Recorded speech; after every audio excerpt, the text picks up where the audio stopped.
Señor, tú tienes palabras de vida eterna. Radio Católica 101.7 de FM presenta al presbítero Andrés Alejandro Chablé con la reflexión del Evangelio de hoy. Escuchemos, una estrella que ilumina tu camino. Shalom, hermanos y hermanas. Bienvenidos a este sábado 16 de octubre del 2021 del Santo Evangelio según San Lucas. Gloria a ti, Señor. En aquel tiempo Jesús dijo a sus discípulos: yo les aseguro que a todo aquel que me reconozca abiertamente ante los hombres, lo reconocerá abiertamente el Hijo del Hombre ante los ángeles de Dios. Pero a aquel que me niegue ante los hombres, yo lo negaré ante los ángeles de Dios. A todo aquel que diga una palabra contra el Hijo del Hombre, se le perdonará, pero a aquel que blasfeme contra el Espíritu Santo, no se le perdonará.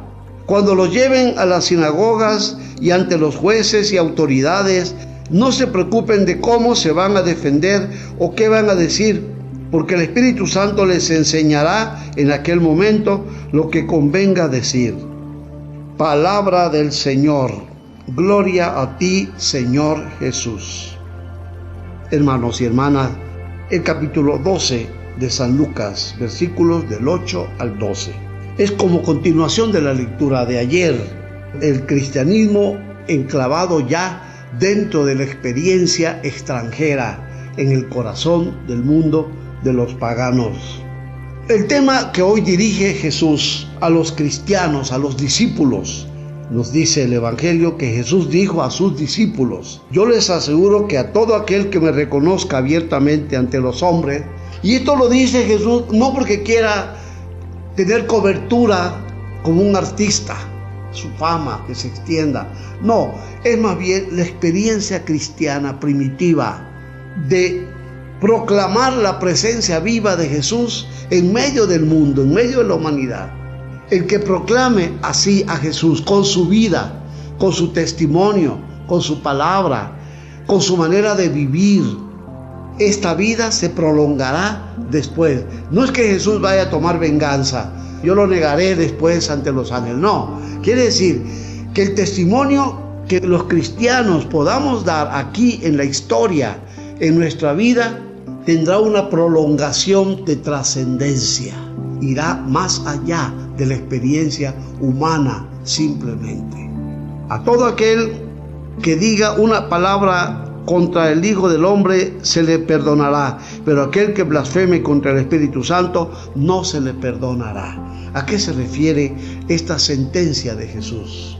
Jesús nos ha demostrado en los evangelios que el pecado, la palabra que usaban los teólogos antes del Concilio Vaticano II y que cayó en desuso, pero a mí me gusta usarla para hacer la distinción de lo que dice Jesús en este momento del Evangelio del capítulo 12 de Lucas. La actitud de Jesús con los pecadores por concupiscencia, esta palabra que ya no se usa, que cayó en desuso. La concupiscencia es nuestra humanidad afectada por el pecado de los orígenes, la debilidad humana. Todos los seres humanos somos débiles. Miente quien diga: yo no soy pecador, yo no tengo pecado. No, eso es una mentira. ¿A quién quieres engañar? Todos los seres humanos quedamos afectados por esta debilidad del pecado de Adán y Eva en los orígenes de la humanidad. A eso se le llamaba concupiscencia. Jesús, ¿cómo se comporta con los pecadores por esta causa, por concupiscencia? Misericordioso, perdona, acoge, envía, regenera. ¿Cuántos pecadores y pecadoras convertidos por su encuentro con Jesús?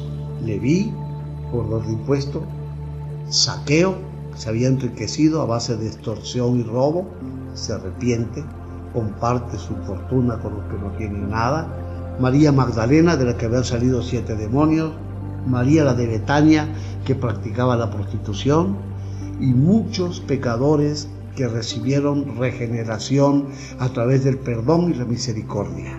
hay otro grupo que se llama los endurecidos. A eso se refiere el texto de ahora.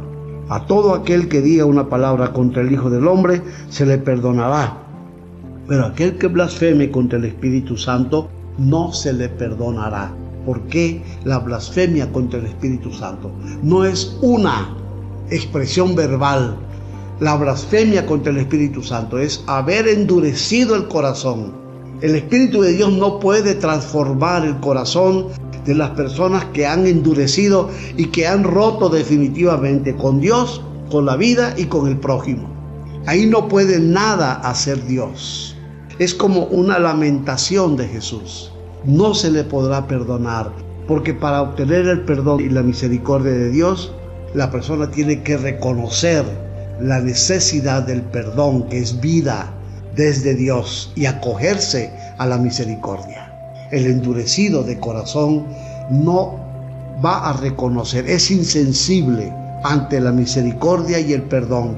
Por eso queda fuera del alcance por propia decisión, no porque Dios quiera no perdonar. Dios siempre está dispuesto al perdón y a la misericordia. Acojámonos a esta oferta que el Señor nos hace en el Evangelio de hoy. Shalom, hermanos y hermanas. Hasta el próximo comentario.